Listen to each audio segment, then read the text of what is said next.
Z niewolnika nie masz dobrego pracownika. Rekrutuj długo, zwalniaj szybko. Jak musisz wskoczyć, że tak powiem, w rolę tego menadżera i go zastąpić, to znaczy, że poniosłeś porażkę jako lider. Wiesz, no jeżeli coś jest dobrze, to należy chwalić. I należy chwalić publicznie. To wtedy zwiększa zaangażowanie. A ganić trzeba w cztery oczy. W organizacjach zagranicznych tam jest w ogóle, to jest normalne, że jak się przychodzi do pracy, to się dostaje mentora na jakiś czas. Klienci będą od Ciebie kupowali tylko wtedy, kiedy dzięki Tobie będą zarabiali. Są dwa rodzaje ludzi, którzy lubią pomagać innym ludziom. Bogaci i biedni. Jedni różnią się od drugich tym, że bogaci potrafią kontraktować. Potrafią kontraktować. Nie? Robią to z klasą, robią to naturalnie, robią to dobrze.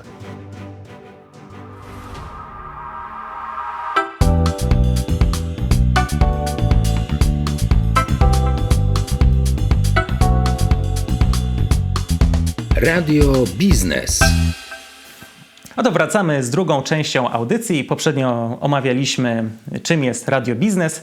Teraz porozmawiamy już konkretnie. Wybraliśmy sobie temat zarządzanie ludźmi, o tym, jak zacząć właśnie dzielić pewne zadania, jak budować te relacje, no bo jednak prowadzenie firmy, menadżerstwo jest także z tymi tematami związane. I teraz pierwsze pytanie, bo jak młodzi ludzie wchodzą, powiedzmy, chcą założyć własną firmę, mają nawet jakiś pomysł, jeszcze przed założeniem firmy i chcą działać. I często pierwszymi osobami, z którymi się, można powiedzieć, zakłada spółkę, to są znajomi ze szkoły, z podwórka. I teraz pytanie, czy przełożenie takich relacji przyjacielsko-koleżeńskich na relacje biznesowe nie zniszczy tej relacji? Jak to wygląda w praktyce? Mogę Ci powiedzieć z mojego doświadczenia, że jeżeli zakładasz spółkę ze znajomym, z przyjacielem, no to bardzo często pojawiają się takie problemy, takie wyzwania, które nigdy wcześniej się w tej relacji przyjacielskiej nie pojawiały. I ludzie młodzi, którzy nie wiedzą, jak rozwiązywać takie problemy, no bardzo często jakby wycofują się i te firmy padają. Albo się rozchodzą ci ludzie i wtedy i przyjaźni nie ma i nie ma firmy. Ja bardzo często to widziałem u młodych ludzi. Moi studenci na przykład dawno temu założyli spółkę. Tam było chyba 6 wspólników. No i pierwsze co zrobili, to się pokłócili, bo doszło do nieporozumień, no i spółki nie było w ciągu tam, nie wiem, 3 miesięcy chyba. To był duży kłopot. Także ja jestem przeciwnikiem. Nie zatrudnia się znajomych, ponieważ ciężko od dobrych znajomych wymagać. Oni też nie są skłonni jakby przyjąć tej twojej roli jako szefa, bo do tej pory absolutnie na innym poziomie relacji żeście byli. To nie jest proste. Jeżeli się na przykład tworzy, oczywiście no, są firmy rodzinne, tak? Tylko bardzo często są to firmy, te, które się utrzymują. To są firmy pokoleniowe i oni już wiedzą, tam jest pewna sukcesja, pewna filozofia działania, pewna kultura chociażby organizacyjna. Co prawda z tą kulturą to różnie bywa, bo przeważnie jest to kultura folwarczna. Niemniej jednak, jeżeli na przykład chcesz mieć przyjaciela, to lepiej, żeby on był twoim przyjacielem, a nie wspólnikiem. Nie? Według mnie warto to rozdzielać. No chyba, że ktoś jest już na takim poziomie, powiedzmy, rozwoju, że potrafi sobie z tym radzić. Nie? Ale to jest taka fajna książka, znaczy jest wiele książek Jima Collinsa, Od dobrego do wielkiego. Ta książka przyszła mi do głowy. No i on tam też daje dużo przykładów właśnie takich, nie? Że było bardzo dużo firm, gdzie no, ciężko było zwolnić na przykład człowieka, który był, nie wiem, szwagrem czy kimś z rodziny, no bo jakby potem święta wyglądały. Sorry, że cię wywaliłem, chcesz jeszcze kurczaczka? Nie? No, z takimi wyzwaniami trzeba się zmagać. Ale z czego właśnie wynikają te problemy? Czy to jest związane bardziej z tym, że no wiadomo, znamy się w roli koleżeńskiej, ale zupełnie inaczej się zachowujemy, jak przychodzą oczywiście pieniądze. I czy problem jest taki, że po prostu czy ja, czy ten właśnie wspólnik, kolega nie nadają się po prostu do biznesu? Czy może to wynika z tego, że nie za bardzo wiemy i rozumiemy, bo przeważnie to na początku drogi stawiamy sobie właśnie tego typu relacje. Nie wiemy, jak te relacje przekierować na te biznesowe. Nie wiemy jeszcze, jak zarządzać sobą i ludźmi w danej firmie. Gdzie jest tu właśnie ten problem? Znaczy wiesz co, no problem jest praktycznie wszędzie. No bo tak, skąd ja mogę wiedzieć, że ten człowiek, jak nie mam doświadczenia, to skąd ja mogę wiedzieć, czy on się nadaje na wspólnika w ogóle? W jaki sposób mamy się podzielić rolami? No na początku, jak firma się rozpoczyna działać, no to pewne rzeczy trzeba robić samemu. Bardzo często tak jest, że na przykład ktoś ma poczucie, że mój wspólnik robi mniej niż ja. I stąd się też bierze ten problem. Tak? No ciężko jest na początku o tym mówić, bo to jest mój kolega, mój znajomy, mój przyjaciel. To wkurzenie się rozrasta, rozpłaca się w naszych duszach, no i potem dochodzi to jest jak taki garnek ciśnieniowy, wiesz, jak go dokręcasz, to się jak wybuchnie, no to jest duży problem. Nie? Ludzie też jak tworzą jakieś tam spółki na przykład, no to nie robią prostej rzeczy, nie ustalają zasad. Czyli nie ma czegoś takiego jak na przykład konstytucja wspólników. Czyli jakie zasady mają być, za co ty jesteś odpowiedzialny, za co ja, jak się rozwijamy, co wtedy, gdy będziemy już ten biznes bardziej rozwijać, kiedy się pracownicy pojawią. Nie, to jest bardzo często radosna twórczość. No takie są moje doświadczenia. No tak, no mówią właśnie, że problemy w spółkach pojawiają się w dwóch przypadkach. Kiedy nie ma pieniędzy i kiedy pojawiają się pieniądze. No właśnie, dokładnie tak. I jak się pojawiają pieniądze, to są gorsze problemy. No tak. Bo bardzo często jest tak, że ludzie tak mierzą centymetrem, że on złotówkę więcej ma niż ja. I to już jest kość niezgody. No tak. A idąc dalej, już mamy powiedzmy jakieś stabilne relacje biznesowe, czy to z pracownikami, czy to z ludźmi, z którymi współpracujemy na równi, ale też widujemy się w takich relacjach towarzyskich. Jak właśnie pogodzić te dwie sfery? Bo wiadomo, pracownik... Ale jesteśmy właścicielami firmy, czy jesteście pracownikami? No bo to... Wydaje mi się, że warto tutaj jakby z tych dwóch płaszczyzn, jak właśnie rozmawiać, bo wiadomo, są jakieś spotkania, jakieś integracje, jakieś wyjścia na przysłowiowe piwo. Jak właśnie rozmawiać z pracownikiem, a jak rozmawiać z osobą, z którym po prostu robimy biznes. Na przykład ja mam firmę, ty masz firmę, razem coś działamy, ale też się gdzieś tam spotykamy. Jak te relacje przełożyć? Wiesz, to zależy. To wszystko zależy od rodzaju człowieka, od rodzaju tej relacji, od głębokości tej relacji. Jest mi ciężko powiedzieć, bo to wszystko zależy, wiesz, no człowiek jest indywidualnym jakby przypadkiem, tak? Jak na coś będę mógł sobie pozwolić z moim kontrahentem i z jednym, to niekoniecznie będę mógł na to samo sobie pozwolić z drugim kontrahentem, no bo on może mieć zupełnie inną konstrukcję psychiczną, tak? Zupełnie inne doświadczenia, może ma jakieś lęki na przykład, tak? Może na przykład jego doświadczenia są takie, że akurat takie wyjścia bądź takie integracje zawsze powodowały u niego, nie wiem, spadek zaufania na przykład do drugiej strony albo jakiś problem na przykład, który przez to wynikał. No to różnie to bywa. Tutaj jest potrzebne doświadczenie. Tutaj według mnie najlepszym sposobem jest właśnie taka nauka pływania pod okiem dobrego trenera, czyli dobrego mentora i angażowanie się w obszary społeczne, bo właśnie w obszarach społecznych tam jest mniej lęku, mniej odpowiedzialności, bo można popełniać pewne błędy nie na swój koszt i wyciągać wnioski. Bo bardzo często jest tak, że ludzie nie wyciągają wniosków z popełnianych błędów, ponieważ bardzo te błędy bolą. Bo nie wiem, robimy zły deal na przykład i tracimy kupę kasy.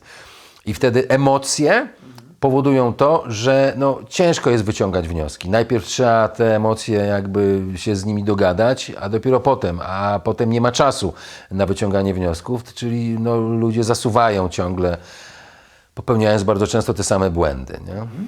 A czy taki na przykład szef firmy powinien unikać spotkań integracyjnych z pracownikami, żeby właśnie nie było zbytniego spoufalania? Czy... Absolutnie nie. To wszystko zależy od zasad, jakie się ustala.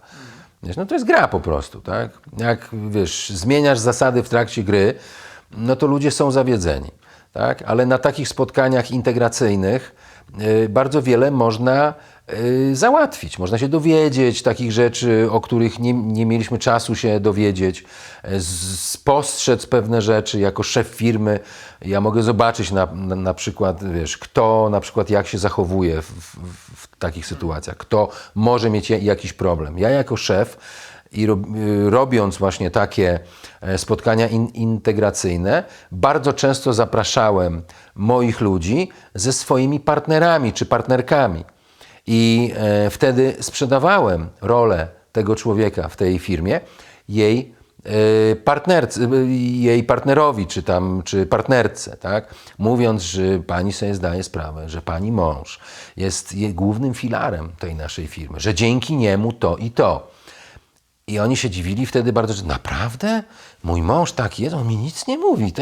No. Także też bardzo dbałem o to, żeby ten obszar rodzinny był zbalansowany z tym obszarem zawodowym. Też bardzo dbałem o to, żeby wiedzieć, jakie pasje, jakie hobby mieli moi współpracownicy, czy mają moi współpracownicy, żeby o tym z nimi rozmawiać, tak? Inspirować ich do jakby poszerzania, pogłębiania tego obszaru osobistego, na który bardzo często oni nie mają czasu. I nagle się okazuje, że w firmie ktoś z nimi rozmawia o ich pasjach. Większość firm to miało to w dupie w ogóle, nikogo to nie interesowało. Tu ma być wynik, tu, prawda, działamy, a to, co tam robisz, to mnie to nie interesuje. A ja odkryłem pewną bardzo fajną zasadę, że jeżeli inspiruje się ludzi do osiągania celów wytyczonych w tych obszarach właśnie osobistych, to oni jakby widzą o wiele jakby większe możliwości i sens angażowania się w te obszary zawodowe. To jest ogromny problem, żeby mieć zaangażowane zespoły. Ludzie jakby nie uczą się przywództwa. Teraz taką dobrą formą przywództwa jest właśnie przywództwo angażujące. To jest ogromna dziedzina, ogromna wiedza, aczkolwiek to nie jest jakiś rocket science też.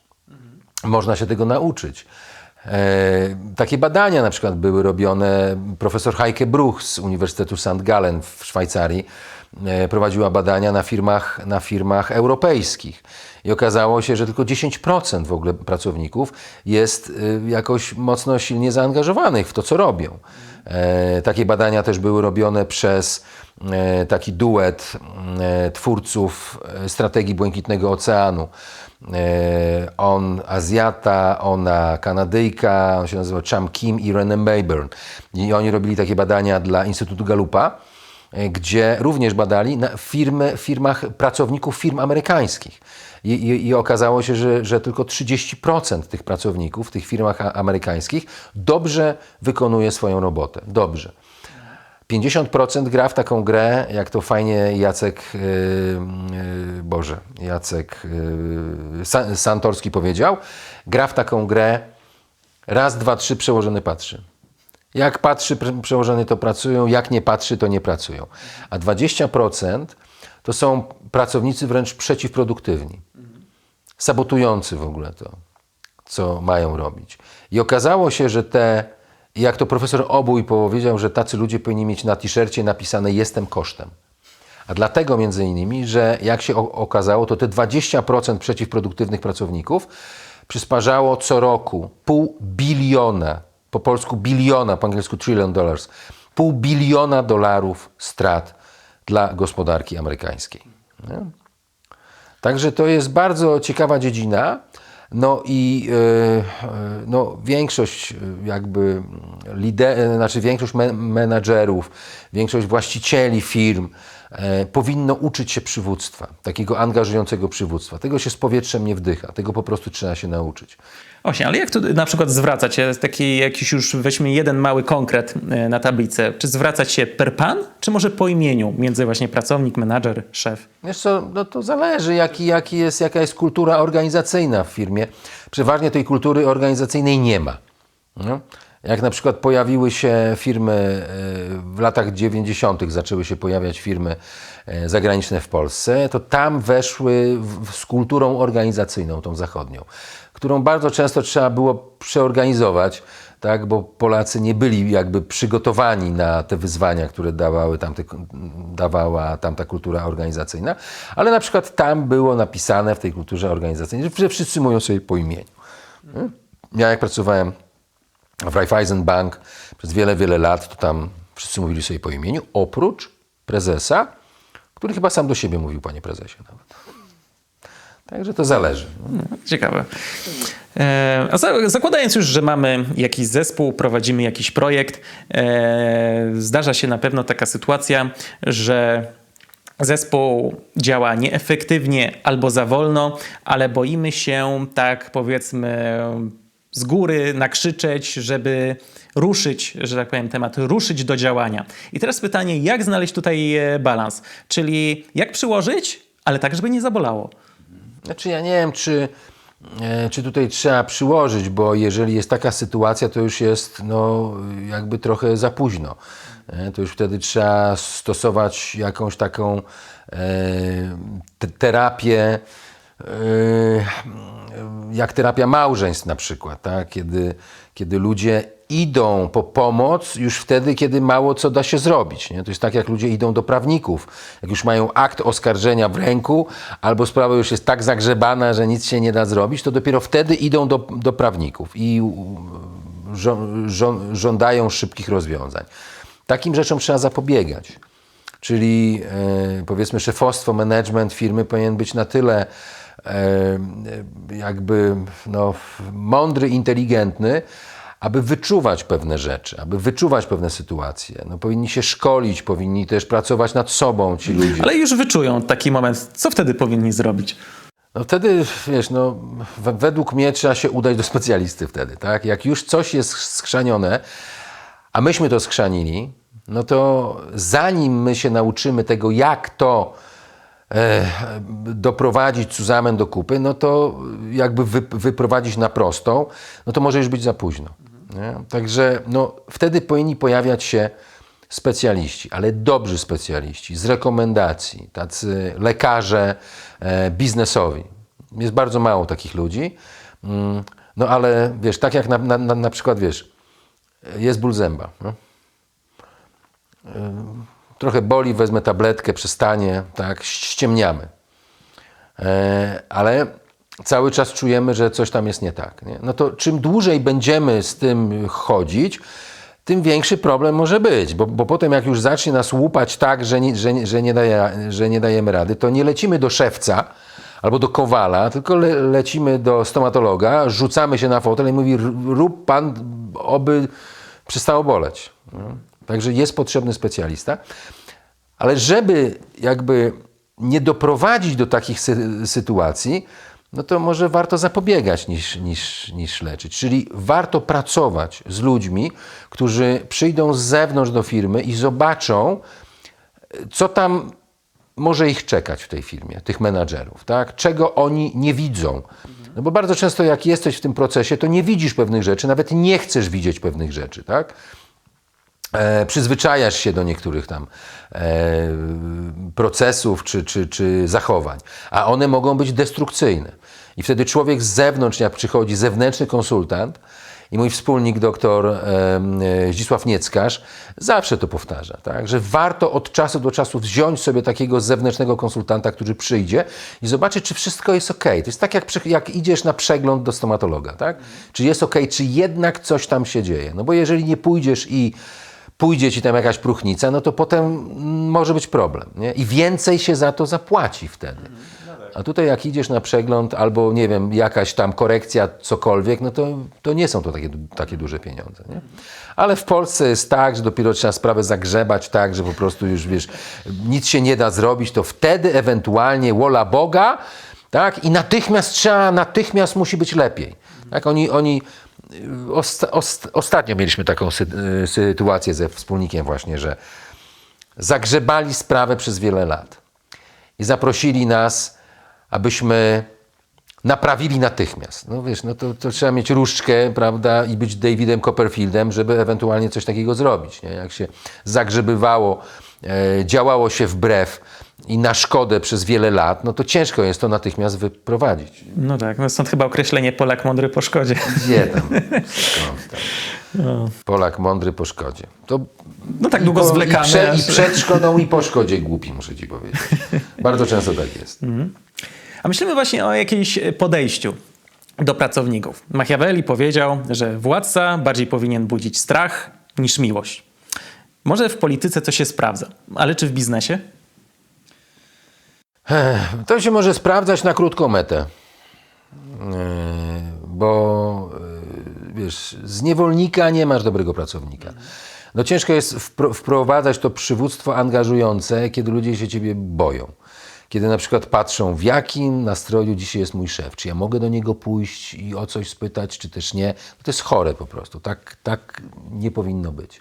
Nie? Dlatego oczywiście też jest też patologia w drugą stronę, tak? Gdzie są tacy szefowie, którzy dają całkowitą swobodę swoim pracownikom, nie kontrolując tego, co się dzieje. Czyli oni nie delegują, tylko abdykują w ogóle z tego stanowiska menedżerskiego. Jest w ogóle fajna książka, którą polecam wszystkim ludziom, którzy chcą wejść na ścieżkę w ogóle przedsiębiorczości. To jest książka Gerbera albo Gerbera, Mit przedsiębiorczości. I tam jest dość jasno wyjaśnione są te role, które się ludziom chrzanią bardzo często. Rola specjalisty, eksperta, rola menadżera i rola właściciela biznesu. To są zupełnie różne role. I jeżeli się pomiesza te role i się nie panuje nad nimi, to można znienawidzić to, co się wcześniej kochało. Tutaj bardzo fajnie wyszedł wstęp do kolejnego pytania, a mianowicie czy zasada Netflixa, czyli swoboda działania dla menadżerów, sprawdzi się w każdej firmie i jak ją zastosować? Czyli można powiedzieć, jak znaleźć tutaj ten środek. Problem polega na tym, że menadżer powinien być jakby odpowiednio dobrany na dane stanowisko. Bardzo dużo błędów popełnia się w procesie rekrutacyjnym. Znaczy w ogóle ludzie nie potrafią rekrutować, nie potrafią znajdować odpowiednich ludzi na odpowiednie miejsca. Rekrutacja bardzo często to jest łapanka. No. Rekrutuje się ludzi wtedy, kiedy już trzeba, kiedy na przykład, nie wiem, ktoś rzuca papierami, znaczy ja nie mówię o korporacjach, tak, bo tam jest czasami inna kultura organizacyjna, no ale też widziałem, w jaki sposób to się w korporacjach robi. Bardzo często to była łapanka. Nie wiem, czy opowiadałem już kiedyś o tym, jak wygląda w Polsce rekrutacja na podstawie, znaczy na przykładzie meczu piłkarskiego. To mówiłem ci, czy nie? Nie tak, ale nie widzą. Okay, no więc właśnie. Więc bardzo często rekrutacja w Polsce wygląda w ten sposób, że jakbyście sobie wyobrazili mecz piłkarski, tak? Dwie dobre drużyny grają w piłkę, no i jest faul. I jednego z zawodników znoszą z boiska. I co robi trener tego zespołu, który stracił tego zawodnika dobrego? On wychodzi na murawę, patrzy po trybunach i krzyczy: kto umie grać w piłkę? Ktoś tam się zgłasza. Umiesz grać, grałeś, to dawaj szybko się przebieraj, bo musimy gola strzelić. Tak wygląda w Polsce rekrutacja. A bardzo często jest tak, że, znaczy przeważnie jest tak, że przecież trener ma ławkę rezerwowych. Na tej ławce rezerwowych nie siedzą jakieś niedorajdy totalne, tylko tam siedzą normalni zawodnicy, którzy chcą wejść na boisko i zostać bohaterami. Czyli może nawet lepiej bardziej się skupić, jeżeli widzimy, że jakiś menadżer sobie nie radzi, to nie próbować na siłę go jakoś poduczyć, czy wepchnąć do działania. To zależy, dlaczego sobie nie radzi. To też każdy menadżer ma swojego szefa. Z nieba ci menadżerowie nie spadają. Tak. Znaczy z mojego doświadczenia to bardzo często to jest zła rekrutacja. Zła rekrutacja mści się bardzo długo, jest takie powiedzenie. Nie? Rekrutuj długo, zwalniaj szybko. No jeżeli się popełni błąd rekrutacyjny, no to można reanimować człowieka, no ale jeżeli on tam jest w ogóle nie priciom, nie na miejscu, się nie, no to ja nie wiem, czy to ma sens, tak? A czego? No, też można zobaczyć, czy może to jakby zadania źle są delegowane, może są zbyt ogólne, może są niewykonalne. Też tak może być. Też tak może A być. jakby od tego możemy zacząć eliminować, ale jeżeli już wyeliminujemy tu, postaramy się pomóc menadżerowi i mimo to nie radzi sobie druga, trzecia próba, no to, że tak powiem, też nie trzymać na siłę, tylko szukać kolejnej, bardziej kompetentnej osoby. Ludzie mają opór przed rozstaniem, przed zwalnianiem. To prawda, masz rację. I łudzą najpierw siebie, a potem innych. Albo odwrotnie, łudzą innych, a potem siebie. Nie? Bo jak się rekrutuje, a ma się problem, bo akurat jest wakat, to tych ludzi się nakłania do pracy. Przyjdź do nas, będzie fajnie i w ogóle. Nie? I ci ludzie już przychodzą z takim nastawieniem roszczeniowym. To nie jest dobry pomysł. To jest w ogóle temat rzeka, ale na te tematy też będziemy rozmawiali w Radiu Biznes. A jak właśnie podejść do takiej współpracy z menadżerem? W sensie, czy bardziej mu zaufać, dać mu, masz takie zadania, masz takie terminy i ja się nie wtrącam, musi być zrobione? Czy może jednak kontrolować, sprawdzać te deadline'y, czy na pewno jest zrobione, żeby w razie czego nawet wskoczyć na miejsce menadżera dla dobra, powiedzmy, projektu, czy jakiejś transakcji, czy może po prostu zaufać, bo to też zauważyłem, jeżeli się da pewną odpowiedzialność menadżerowi, to on jest bardziej skłonny to zrobić, bardziej czuje brzemię tego i się stara, a gdy czuje, że jest ciągle kontrolowany, to tak jakby troszeczkę tracił tej samodzielności. Jak tutaj wybrać? Jak musisz wskoczyć, że tak powiem, w rolę tego menadżera i go zastąpić, to znaczy, że poniosłeś porażkę jako lider, to po pierwsze. Druga sprawa, to znaczy, że jeżeli nie możesz mu zaufać, to znaczy, że źle go zrekrutowałeś, że to nie jest odpowiednia osoba na to stanowisko. No ale no, jeżeli już jest się w takiej sytuacji, no to trzeba kontrolować, tak? Czyli no, bardzo często z takimi właśnie menadżerami, źle zrekrutowanymi, jest tak, że jeżeli jego szef, takiego menadżera, mówi, co ten menadżer ma zrobić, to ten szef zakłada, że on wie, co on ma zrobić. I przekazuje mu informacje, a ten menadżer idzie i robi coś źle. Więc najlepszym sposobem jest, jeżeli przekazuje się informację takiemu menadżerowi, to zanim on pójdzie, to trzeba się spytać, jak on to zrozumiał. Co on tak naprawdę ma zrobić. Nie? No i wtedy można to skorygować, tak? Ale ja jestem takiego zdania, że no po prostu trzeba dobrze rekrutować ludzi. Trzeba się skupić głównie na procesie rekrutacyjnym, a proces rekrutacyjny to jest proces, a nie na przykład jedno spotkanie rekrutacyjne, czy maksymalnie dwa, Jakbyśmy tak? mieli tak procentowo ocenić, w sensie, bo wiadomo, trzeba przysposobić menadżera, czasami musi się czegoś nauczyć, nabyć jakichś tam umiejętności, powiedzmy, drobnych. To jaka część, powiedzmy, powinna stanowić to nasza uwaga, ten proces rekrutacyjny, a jaka ta przysposobienie menadżera? Jakieś 9:1, czy może 5 na... Znaczy, wiesz co, to zależy, no bo jeżeli ja chcę mieć człowieka, którego ja wiem, że on się musi nauczyć pewnych rzeczy, no to pierwsze co, no to muszę mu załatwić mentorów, którzy są pracownikami, którzy już tam działają w tej organizacji czy w tej firmie jakiś czas. I ci mentorzy no, mają pewne zadania do wykonania. Oprócz tego onboardingu tak zwanego, no to jeszcze muszą przyuczać tego człowieka. Ale to jest układ, tak? To jest kontrakt, który my zawieramy. A jeżeli to jest człowiek, który ma samodzielnie pracować, samodzielnie podejmować decyzje, no to fajnie, aby był jakby partnerem biznesowym, a nie dzieckiem, któremu trzeba patrzeć na ręce. No i wiesz, no, będąc menadżerem, no to każdy menadżer raportuje, tak? No to w tych raportach widać, co on robi, jakie są jego efekty, wyniki, no są różnego rodzaju raporty, tak? No chyba że kłamie tam w tych raportach, no to wtedy mamy jeszcze większy problem, tak? No, czyli wprowadzenie też tego raportu. Właśnie to mogłoby tyczyć się także kolejnego pytania. Może już je to wprowadzę, żebyśmy też za bardzo od tematu nie uciekli, że właśnie dajemy jakieś zadanie menadżerowi. Dajemy mu wolną rękę do wykonania tego zadania, ale długo jest cisza. Więc siłą rzeczy się dopytujemy, w jakim stanie jest dany projekt, którym się zajmuje. No i okazuje się, że gdy się już dopytujemy, to tak okazuje się, że nic się nie dzieje. W sensie czasem jest coś takiego, że menadżer ma do wykonania jakieś zadanie, ale trafi na ścianę. Ale nic z tym nie zrobi. Ani nie powie górze, że trafiłem na ścianę, nie wiem co dalej, ani nie spróbuje tego rozwiązać w inny sposób. Po prostu jest cisza. To wiesz, to jeżeli jest cisza, to znaczy, że źle są jakby przekazane zadania, tak? No bo jeżeli się przekazuje zadania, no to jest też termin wykonania tego zadania i takie terminy sprawdzające, tak? Czyli na przykład, nie wiem, raportuje się na przykład co tydzień o postępach, na jakim etapie jestem, no i z tych raportów wynika, czy w ogóle jesteśmy na jakimś etapie, czy też nie. Także wydaje mi się, no, że jeżeli ktoś dopuszcza do sytuacji takiej, że menadżer przychodzi i na przykład no, nie ma żadnych postępów, a termin jest na pojutrze na przykład, no to jakby chyba niekoniecznie musi być wina tego menadżera, tylko tego człowieka, który mu to zlecił. Bo albo zlecił złej osobie, albo nie ma odpowiednich relacji, tamta osoba się boi, tamten menadżer się boi przyjść i powiedzieć, że nie ma pojęcia, jak coś zrobić, bo utknął.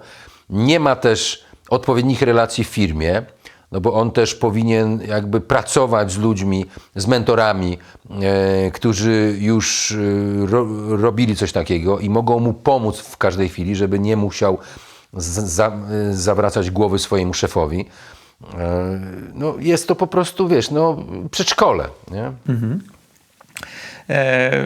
Współpracując na przykład z menadżerami, mając jakiś projekt, na początku też przeważnie jest duży entuzjazm, no bo wchodzimy w jakieś nowe przedsięwzięcie, jest jakaś wizja, widzimy daną inicjatywę w kolorowych barwach, jak tylko wychodzi, ale jest zderzenie z rzeczywistością, trzeba coś załatwić, trzeba coś zorganizować i te morale w końcu spadają, no bo widać, że to nie będzie jednak tak różowo, będą jakieś przeszkody i można zauważyć w zespole, że morale spadają.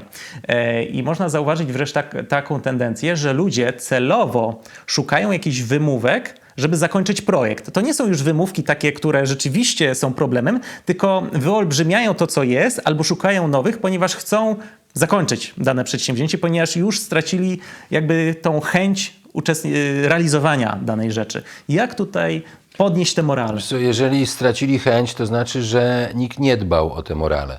Czyli nie było sytuacji takiej, gdzie oni są zaangażowani w to. Czyli nie widzą, na przykład stracili sens, bo nie widzą dla siebie korzyści. No bo jak tracisz zainteresowanie czymś, no to po prostu nie widzisz korzyści. Po co miałbyś to robić? Jest albo robimy to bez sensu i nagle to wychodzi, że to jest kompletnie bez sensu, bo to wiesz, jest, nikomu to niczego dobrego nie przyniesie.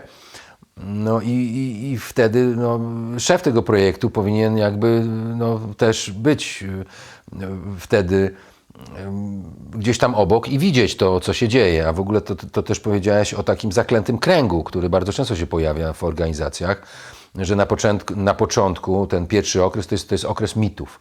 Nie? Że patrzymy, że w ogóle będzie pięknie, że ta droga będzie prosta, żadnych wybojów nie będzie i będziemy w pełni szczęśliwości kroczyli po tej drodze. A tu się okazuje, że przychodzi tak zwany wielki kryzys. I on zawsze przychodzi. I się okazuje, że wywiady miały być, a nie ma, że ta droga miała być prosta, a jest pełna wybojów, że mamy pewien problem. No i teraz, jeżeli człowiek zostanie sam w tym wielkim kryzysie, to jest bardzo duża szansa, że to jego zaangażowanie spadnie. Ale jeżeli wcześniej on będzie miał informację, co go może czekać, czyli będzie przygotowany do tego, że słuchaj, robiliśmy już wcześniej taki projekt i bardzo często na etapie takim pojawiały się takie i takie problemy. Potem mieliśmy takie i takie problemy. Mamy jakiś sposób na rozwiązywanie tego, czyli tutaj masz mentora, tutaj masz człowieka, który już działał przy tym. Także jak one się pojawią, to jest trochę tak jak trener, który mówi o drodze temu swojemu narciarzowi, tak? Że słuchaj, jak będziesz jechał tam, to jak za skrętem w prawo są muldy i musisz ugiąć musisz zwolnić trochę, żebyś nie wyleciał z trasy. Jak on to wie, to jest do tego przygotowany, tak? I te wyzwania mogą też nakręcać. Nie? Też no, trzeba wiedzieć, w jaki sposób tych ludzi zagrzewać do dalszej walki. Trzeba chwalić na przykład za drobne sukcesy, nie tylko za wielkie sukcesy. Oni muszą widzieć, co zrobili dobrze. Tak? Mało kto w ogóle chwali. Nie? Trzeba wiedzieć też, jak chwalić, za co chwalić. Nie? Kiedy, w jakiej sytuacji, żeby też nie przesadzić. Ludzie sami też nie potrafią siebie chwalić. Nie? Bardzo często jest taka filozofia, że jeżeli coś wychodzi dobrze, to jest okej, tak? To nie mówimy o tym, no bo jest dobrze, no bo za to mu płacimy. I tylko zwracamy uwagę na człowieka, kiedy coś schrzani. Nie? I wtedy jest tak zwana zjebka. Właśnie, a jak tutaj korygować i pouczać za błędy? Wiadomo, jest ta konstrukcja hamburgera, czyli chleb, mięso, chleb, czyli najpierw mówimy coś dobrego, potem mówimy to właściwe, co jest źle i należy poprawić, a na koniec jeszcze mówimy coś dobrego. Hamburger jest fajną taką konstrukcją, bo wtedy słuchacz nie czuje się, ktoś, kogo korygujemy, urażony, ale z drugiej strony też dużo czasu zajmuje i czasem ciężko wyciągnąć to, co rzeczywiście jest do poprawy. Jak w takim razie, czy w ogóle stosować hamburgera? Znaczy, wiesz, to jest tak zwana informacja zwrotna na kanapkę. Znaczy, ja nie wiem, czy to jest dobry pomysł w ogóle, bo jeżeli stosujesz taką informację zwrotną na kanapkę, to już po drugim, trzecim, czwartym razie, to jak mówisz na początku tam miłe rzeczy, to ten człowiek już wie, że za moment będzie coś niedobrego. Ja nie wiem, czy to jest dobry pomysł. To kiedyś to lansowano, prawda, ci tak zwani trenerzy, coache tak zwani, usiłowali jakoś, ale to chyba z kiepskich podręczników to powyciągali. Wiesz, no jeżeli coś jest dobrze, to należy chwalić. I należy chwalić publicznie. To wtedy zwiększa zaangażowanie. No bo jeżeli cię pochwalą publicznie, wszyscy to słyszą i w ogóle, no to wiesz, no to cieszy cię to, raduje cię to. Dumny jesteś, nie? A ganić trzeba w cztery oczy. Nie wolno robić czegoś takiego, co na przykład większość... Widziałem dużo szefów, którzy jakby robili takie pokazówki, nie? Gdzie to kompletnie wycinało ludzi, a nie mogli sobie pozwolić na odejście z tej firmy, więc nie dość, że spadało ich zaangażowanie, to jeszcze sabotowali działania swoje, robili takie grupki, prawda, dyskusyjne, żeby tylko zniechęcić innych do pracy.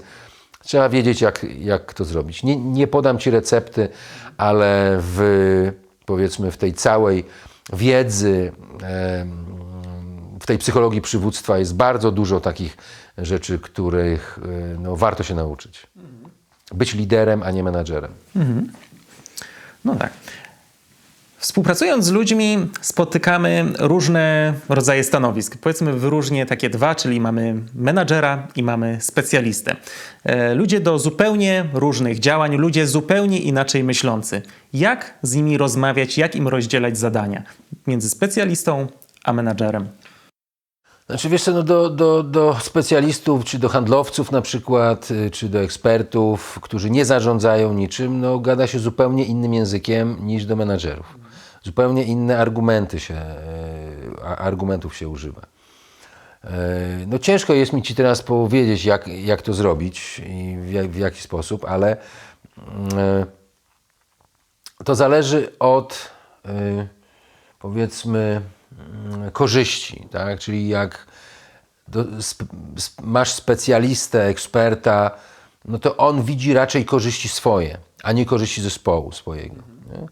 No i raczej należy z nim rozmawiać jego osobistymi korzyściami, tam zawodowymi, które potem może przełożyć na ten obszar osobisty. Nie? A menadżerowie oprócz tego swojego obszaru osobistego, no jeszcze powinni dbać o ten obszar zespołu swojego, którym zarządza. Nie? Jakie korzyści będą wynikały dla niego jako dla menadżera? Z tym, że on potrafi budować takie kompetencje, których nie musi budować tenże specjalista, tak? Czyli umiejętność zarządzania, mówię o menadżerce teraz, umiejętność, nie wiem, zarządzania zespołem, tak? Umiejętność inspirowania tych ludzi do tego, żeby im się chcieć i tak dalej, i tak dalej. Nie? Także no to trudne pytanie, nie? Bo to nie jest tak. Ja pamiętam, jak ja byłem handlowcem, no to ja nie musiałem się za bardzo, znaczy zależało mi na ludziach z mojego zespołu, niemniej jednak myślałem zupełnie inaczej niż menadżer. Jak zostałem menadżerem, no to bardziej mi zależało na ludziach. To sukces moich ludzi był moim sukcesem. Nie? To jest ta różnica. Czyli co tak naprawdę motywuje specjalistę, a co motywuje menadżera do pracy? Oj kurczę, ciężkie pytanie. No to zależy, tak? To wszystko zależy, bo wiesz, no bo na przykład specjalistę może motywować, jak specjalista chce awansować, no to motywuje go awans, możliwość awansu. Ale znam takich specjalistów, takich ekspertów, którzy mają to gdzieś, nie chcą awansować w ogóle. Chcą mieć zupełnie inny, powiedzmy, tą ścieżkę kariery, gdzie chcą, powiedzmy, nie chcą zarządzać ludźmi, bo kompletnie ich to nie interesuje, ale chcą mieć na przykład, nie wiem, lepszych klientów, chcą być key account managerami na przykład, tak? Czyli nie odpowiadają za ludzi, nie szarpią się z nimi, nie motywują, ale na przykład mają lepszej jakości klientów i z tego są dumni, tak? I w takim kierunku trzeba ich prowadzić. A menadżerowie, no też są różne szczeble menadżerskie, tak? To wszystko zależy od tego, jak widzi siebie dalej taki menadżer, tak? Co go bardziej zmotywuje. Czy to, że na przykład z, powiedzmy, menadżera średniego szczebla będzie chciał się dochrapać stanowiska albo robić karierę, nie wiem, zasiąść na fotelu dyrektorskim na przykład, tak? Albo jeżeli go to nie interesuje, bo bardziej na przykład go interesuje to, żeby zachować swoje zarobki i na przykład dzięki temu budować relacje z ludźmi, którzy dzięki temu mogą mu zbudować, nie wiem, lepszą, powiedzmy, ten obszar osobisty. Jest wiele różnych motywacji. Mając w zespole już właśnie różnych ludzi, chcemy, żeby, jak już ich szczególnie nie poznamy, jeżeli rzeczywiście już się z nimi dogadujemy i także z korzyścią dla nas z nami współpracują, nie chcemy, żeby odeszli. Chcemy, żeby jednak trzymali się naszej firmy. Więc pytanie, co ich bardziej zmotywuje do tego, żebyśmy dalej razem działali? Czy to będzie może wizja firmy, a może to będą pieniądze? Znaczy, wiesz co, to na pewno nie pieniądze, bo pieniądze są do zatykania dziur. Tak? Ludziom zawsze jest mało. Jeżeli, powiedzmy, do tej pory nie było tej wizji w firmie, no to trzeba pomyśleć, jak to zrobić. Tak? Czyli tutaj przydałby się konsultant zewnętrzny. Dobry konsultant zewnętrzny, specjalista w tej dziedzinie właśnie, który pomógłby skonstruować albo przekonstruować tę wizję na nowo. Żeby ci ludzie potrafili się znaleźć w tej organizacji jako osoby niezbędne do tego, aby tę wizję zacząć realizować. To może być odświeżona wizja, o której żeśmy zapomnieli, albo to może być nowa wizja zupełnie, związana z tworzeniem, nie wiem, nowych rynków, nowych kierunków rozwoju. Wiesz, no, jedyną stałą rzeczą teraz jest zmiana. Widzieliśmy to przez ostatnie 2 lata. Tak? Były firmy, które potrafiły przetrwać, wręcz się rozwinęły, a były takie firmy, które tego nie zrobiły i były w tej samej branży działały. Nie? Czyli to jest kwestia jakby, nie wiem, przygotowania do tego, że życie to zmiana. Ale mimo wszystko kierujemy się bardziej w stronę wizji niż pieniędzmi. Jeśli człowiek idzie do pracy danej, to idzie tam ze względu na wizję tego, co tworzy, a nie tego, ile zarobi. Znaczy, wiesz co, to różnie to bywa, bo wizja jest też bardzo często związana z menadżerem, któremu podlegamy.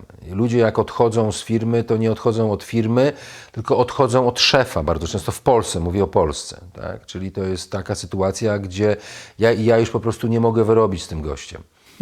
I chociaż nie wiem, jaka wizja by w tej firmie była, to z tym szefem już po prostu nie daje rady. Czyli wracamy tak naprawdę do relacji. No ależ oczywiście, no, sukces to relacje. No tak. Tak? Jeżeli nie umiemy relacji budować na jakimkolwiek szczeblu, no to bardzo często dochodzi do frustracji. Czyli nawet powinniśmy się bardziej skupić na dobrych relacjach między pracownikami, między specjalistami a menadżerami, żeby po prostu się dobrze czuli w tym środowisku. No wtedy także będą chętnie pracować, nie będzie obniżania jakości, nie będzie szukania stanowisk w innej firmie. Wiesz co, z tym dobrym czuciem to też ludzie przesadzają, tak? Bo widziałeś, jak były takie sytuacje, gdzie na przykład tworzono specjalne jakieś crazy roomy dla pracowników, żeby oni mieli tam szansę pobujać się na hamaku na przykład, albo zagrać sobie w te... No nic w tym złego, ale są pewne formy, bo to są łatwe formy, tak? Zrobimy crazy room, wywalimy trochę kasy i niech oni sobie radzą sami, tak? I niech się chwalą. To działa tylko przez jakiś czas. Ale jeżeli każdy pracownik ma ustaloną ścieżkę rozwoju, ścieżkę kariery, widzi, tak, gdzie on na przykład chce być za 5 lat, to niekoniecznie musi być w tej firmie. Ja znam na przykład ludzi, którzy biorą swoich pracowników na 2 lata, 3 lata. Nie?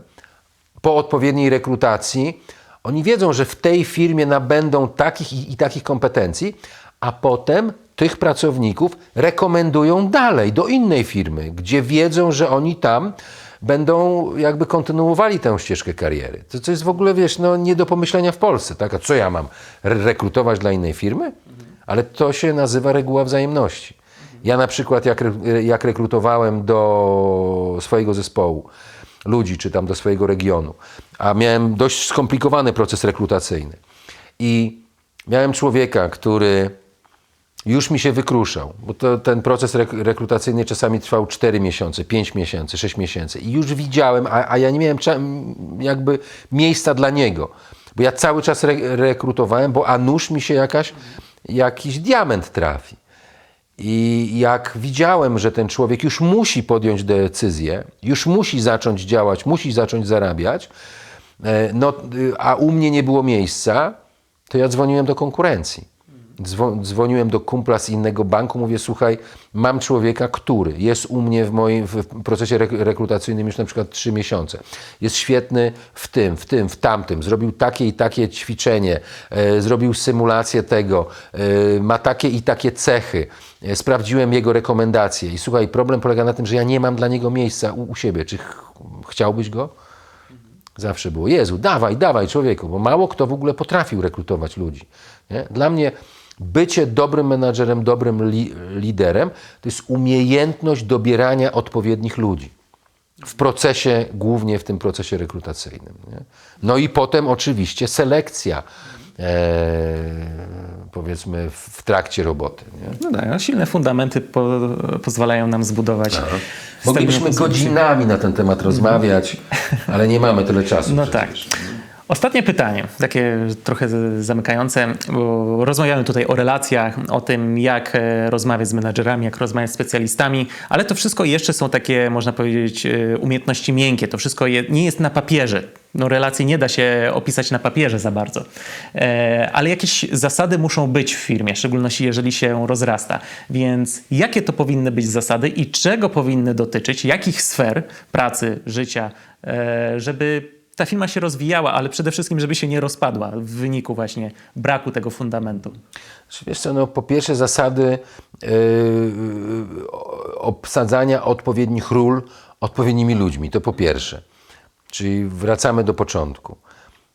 Po drugie, no, jak nie ma zasad, to są kwasy. Czyli każde stanowisko powinno mieć no, pewne zasady i obszary, w których ci ludzie wiedzą, jak się poruszać.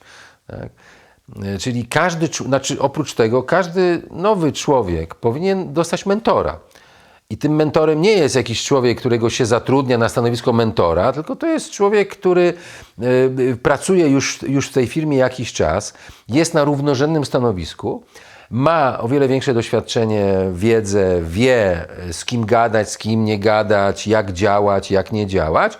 I ten nowy człowiek ma szansę wtedy i ogromny komfort, wiedząc, że z każdą pierdołą, znaczy pierdołą nam się wydaje, tak? Ale dla niego to niekoniecznie musi być pierdoła. Nie musi chodzić do szefa i zawracać mu głowę, tylko idzie do takiego mentora i mówi, słuchaj, wiesz co, jak u was postępujecie w takiej i w takiej sytuacji, bo kurczę nie wiem. A on mówi, słuchaj, u nas robimy to tak i tak. Mówi, fantastycznie, dzięki. Prosta komunikacja. Ale w Polsce nie ma takiej kultury. W Polsce jak przychodzisz, to jak cię tam, nie wiem, zrobią jakiś prosty onboarding, to potem sam se radź.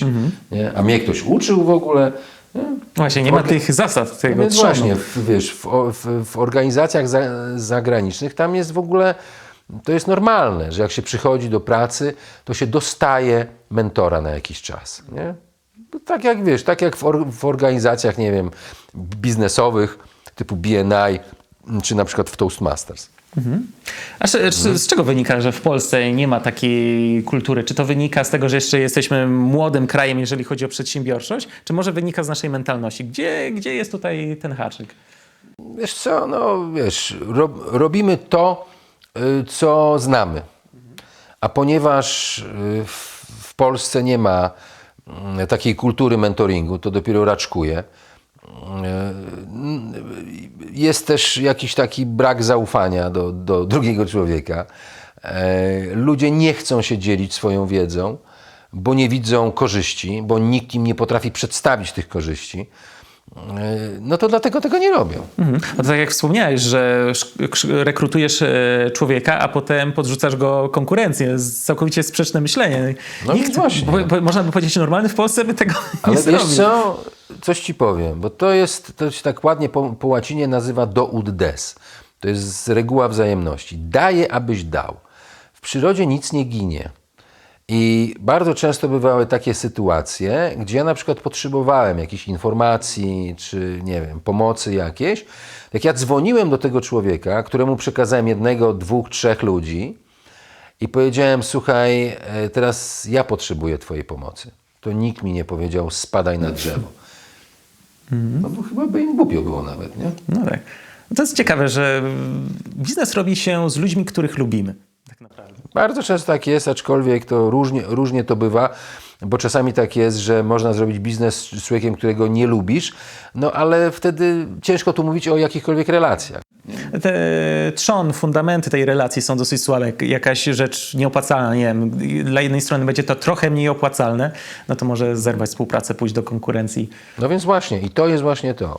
Jeżeli jest ta reguła wzajemności, jeżeli, wiesz, kiedyś mój znajomy, jeden z takich świetnych menadżerów, właścicieli dużej, dobrze rozwijającej się firmy tutaj na Wybrzeżu, jak go zaprosiłem na zajęcia, żeby pogadał z moimi studentami, żeby jakby przekazał, powiedzmy, swoje doświadczenie, swoją wiedzę, to on powiedział w jednym zdaniu to, co ja ubierałem w różne historie i tak dalej. On powiedział coś takiego, że klienci będą od ciebie kupowali tylko wtedy, kiedy dzięki tobie będą zarabiali.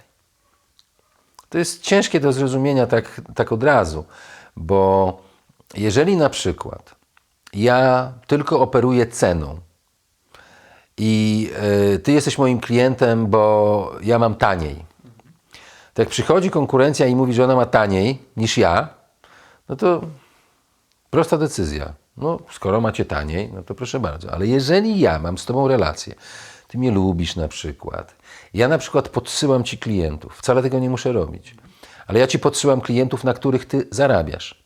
No? Czyli dzwonię do ciebie, Panie Kajetanie, byłem na spotkaniu tam z firmą taką i coś mi się wydaje, że to byłby ciekawy klient dla Pana. Ja z tego nic nie mam praktycznie, tak? Ale jeżeli zrobię to raz, drugi, trzeci i wtedy przychodzi do ciebie konkurencja i mówi, że ma taniej, a ty wybierzesz to, że ona ma taniej, no to już nie możesz liczyć na to, że ja ci podeślę jakiegokolwiek klienta. Wtedy relacje są zerwane. I bardzo często się dzieje tak, że ty mówisz, a co byście dla mnie zrobili? Ja tu mam człowieka, dzięki któremu ja zarabiam.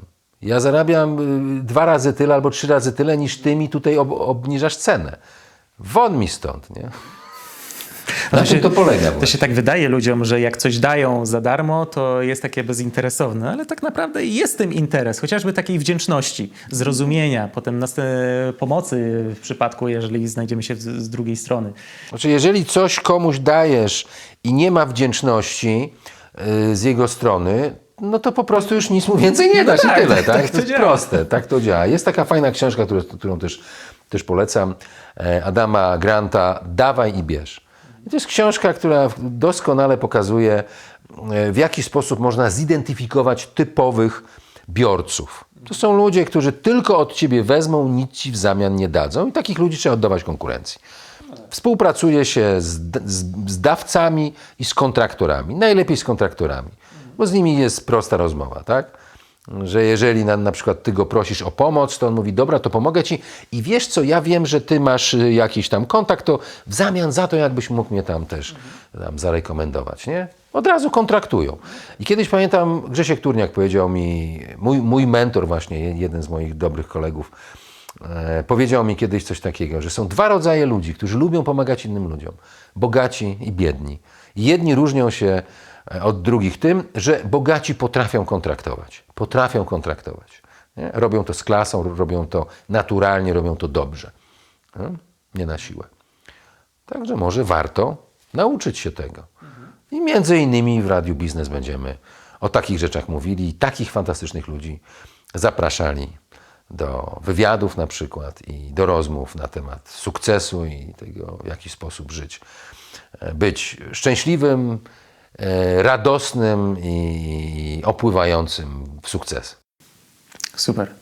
I tym skromnym gestem zakończymy świetną rozmowę, świetną wiedzę. Oby wdrażać, słuchać, wdrażać, korzystać. Dzięki Ci wielkie. Bardzo dziękuję.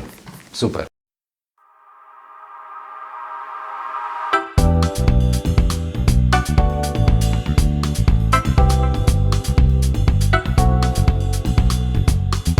Radio Biznes.